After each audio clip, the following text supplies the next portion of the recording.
Zarasai Church of the Assumption of the Blessed Virgin Mary was rebuilt several times and finally completed in 1874.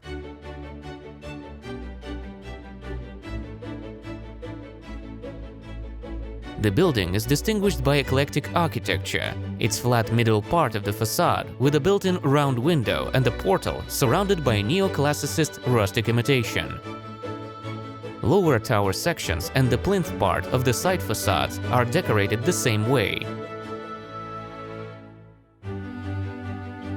The pediment of wavy neo-Baroque forms incorporated between the towers is perhaps the most expressive part. The windows of the church should be considered neo-Renaissance elements, as the arcade under the cornice of the eaves.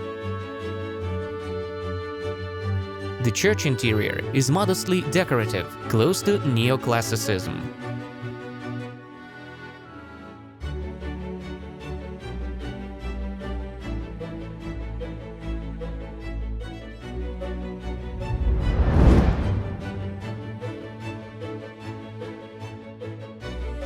Salakas town includes a view untypical to our area.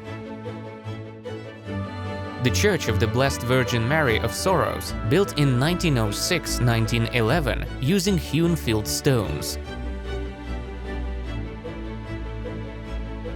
The combination of the selected building materials and neo-Roman forms, rather rare in Lithuania, make this church extraordinary and unusual. A tower of stocky forms and a sharp wooden steeple topping it may be thought of as a rather rare element. This image, possibly typical to German architecture, resulted from the fact that the church was designed by the architect Ignotas Margulcas from Germanized Riga. The church looks monumental also due to neo-romantic semicircular arches and stepped buttresses.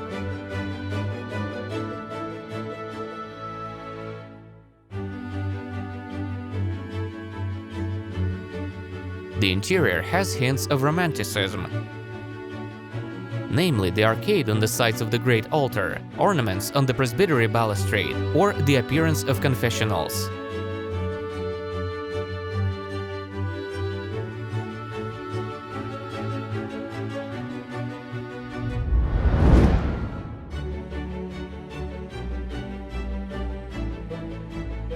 Built at the end of the 18th century, Antazave manor house acquired its present look during the reconstruction at the end of the 19th century.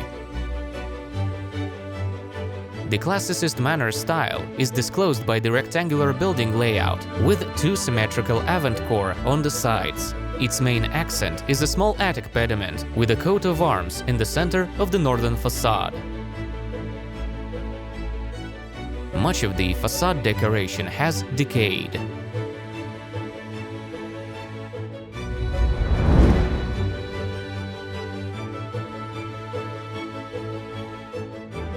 Antaliepte Church of the Discovery of Holy Cross was built in 1760.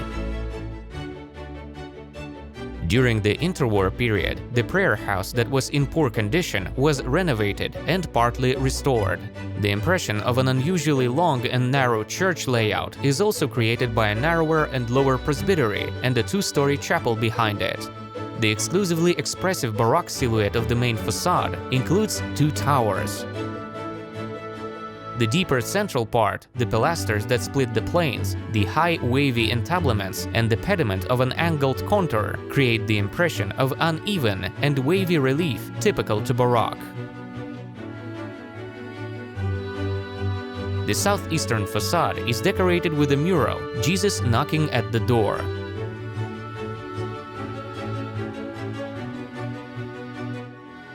Inside the church, the presbytery and the nave are separated by a triumphal arch, and the walls are painted with ornamental decor.